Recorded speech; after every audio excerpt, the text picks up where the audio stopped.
Vascularización de extremidad inferior. La aorta descendente se dividía en dos arterias ilíacas comunes, izquierda y derecha. Estas ilíacas comunes se dividían en ilíaca interna e ilíaca externa. La ilíaca interna iba a los órganos pélvicos como objetivo y la ilíaca externa era la que iba a descender para extremidad inferior.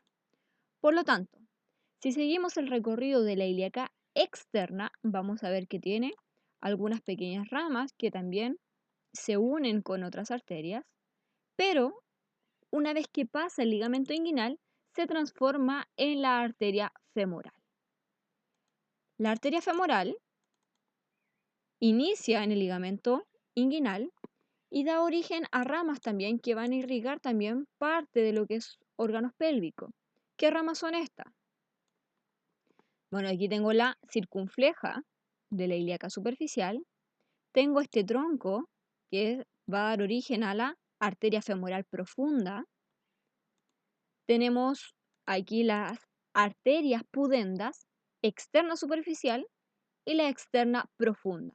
Las arterias pudendas son muy importantes para la vascularización de nuestros órganos pélvicos. Las arterias pudendas son las que van a irrigar toda la zona genital. Si se dan cuenta aquí, este es un hombre, sexo masculino, arteria pudenda, va directamente a su aparato reproductor y la arteria pudenda profunda también. En el caso de la mujer, exactamente lo mismo. Pudenda externa, profunda, pudenda externa superficial. Las otras pudendas están originadas por la rama de la ilíaca interna. Continuemos. Entonces tenemos la arteria femoral, que si seguimos descendiendo, la voy a ampliar para que se vea. La femoral profunda, que nacía de la femoral, es la que irriga todo el segmento del muslo. Aquí vamos a tener estas arterias pequeñas que se originan a partir de la femoral profunda, que son las perforantes del muslo.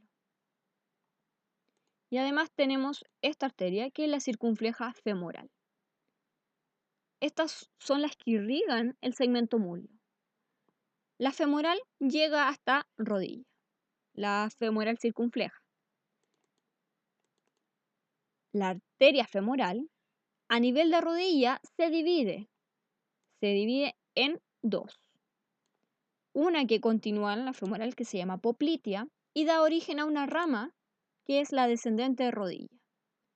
La arteria poplitea es la que sigue descendiendo. Si la vemos por posterior, sigue descendiendo, aporta la irrigación de todo lo que es el segmento rodilla en sí, y luego, cuando llega a la pierna, se vuelve a dividir.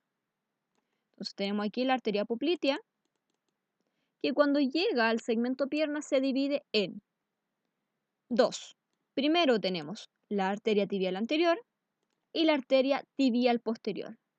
Pero la arteria tibial posterior da origen a la rama que es la arteria fibular, antiguamente llamada arteria peronea. ¿Ya? Estas tres arterias descienden por el segmento pierna para irrigar toda esa zona.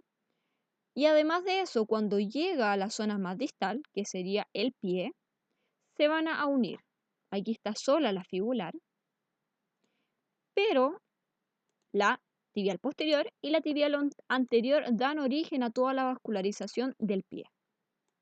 Aquí vamos a tener arteria dorsal del pie, la arteria tarsal, el arco que se llama arteria arcuata, arterias que son metatarsianas, arterias que son digitales, bueno, ahí está la arteria plantar, y luego tenemos el retorno venoso.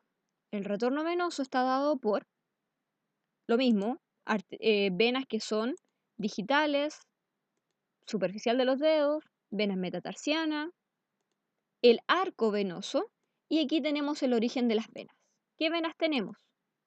Vena tibial posterior, que va al lado de la arteria tibial posterior, la vena tibial anterior y la vena fibular o peronea. Estas tres venas son profundas. Y más superficialmente nos vamos a encontrar con la vena safena menor, que va por posterior, y la vena safena magna o mayor, que va por medial de nuestra pierna. Todas estas venas suben, van drenando la sangre de estos segmentos corporales y a nivel de la rodilla se van a empezar a anatomosar, se van a unir. Aquí tenemos entonces vena tibial posterior que se une con la fibular. ¿A dónde? A la poplitea. La vena tibial anterior, que también es del sistema venoso profundo, también llega a la poplitea. Y también tenemos la vena safena menor, que un poco más arriba también se une a la vena poplitea. La única que sigue sola es la vena safena mayor o magna. Entonces, tenemos todo el drenaje de la zona de la rodilla que llegan finalmente a la vena poplitea, que pasa a llamarse un poco más arriba vena femoral. Esta que está aquí. La vena femoral sube hasta la zona ilíaca, donde aquí la vena femoral recibe la sangre que drenó la vena femoral profunda, viene la misma sangre de la vena femoral, y aquí también desemboca la safena magna. Y además de eso tenemos las pudendas, venas pudendas que traen la sangre de vuelta de los órganos genitales. La vena femoral pasa a llamarse entonces vena ilíaca externa. La vena ilíaca externa, en zona más cefálica, más superior, se va a unir a la vena ilíaca interna. Ahí. Déjenme acercar la imagen. Tenemos aquí entonces la vena ilíaca externa, que se une con todas estas venas que vienen desde los órganos pélvicos, y aquí está la vena ilíaca interna, que está mucho más profunda. Entonces tengo la vena ilíaca común, una vez que se une la interna con la externa, común izquierda, común derecha, y estas dos se unen a la vena cava inferior, para seguir subiendo hasta llegar al atrio derecho del corazón.